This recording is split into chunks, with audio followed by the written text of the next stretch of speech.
Agar o'lim insonga har qanday lahzada to'satdan kelib, uni umrini bir on ichida uzib qo'ysa va uni barzax hayotiga ko'chirsa, barzax hayoti ham xuddi shu dunyo kabi juda tez o'tib ketadi. Alloh taolo aytganidek, sur chalinar bas, ular qabrlardan Robbilari tomon shoshib chiqarlar. Ular voy holimizga, bizni yotgan joyimizda kim turg'izdi derlar. Javob qilinadi: bu Rahmon va'da qilgan narsadir. Payg'ambarlar rost aytgan ekanlar.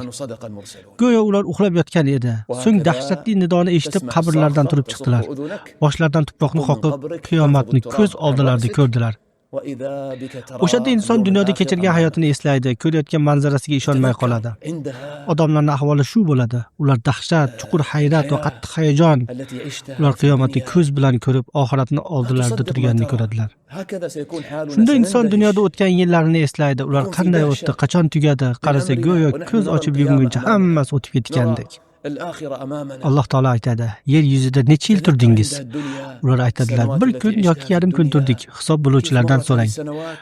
Alloh aytadi: sizlar faqat ozgina turdingiz.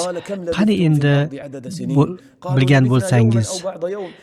Agar inson dunyoda qolishi juda qisqa ekanini, umrini sanoqli kunlardan iboratligini bilganida edi, unga aldanmas edi va uni oxiratdan ustun qo'ymas edi. Alloh taolo aytadi: ular va'da qilingan narsani ko'rgan kunda go'yo kunduzni bir soatiga turdik bo'lardilar. Va yana aytadi: uni ko'rgan kunda go'yo kechqurun yoki sahar paytiga turgandek bo'larlar. Yana Alloh taolo aytadi: soat qiyomat qoyib bo'lgan kunda jinoyatchilar biz faqat bir soat turdik deb qasam ichirurlar.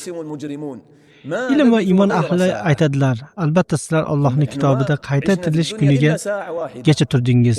Mana bu qayta tirilish kunidir, lekin sizlar buni bilmas edingiz. Shuning uchun qarang, oxirat bandaga qanchalar yaqin, u esa bundan bexabar. Bu ma'noni insonni g'aflatdan uyg'otishga, Robbisiga shoshilishiga, u bilan uchrashuv kuniga tayyorlanishiga va oxirat uchun zaxira to'plashiga yetarlidir. Kech bo'lmasdan oldin.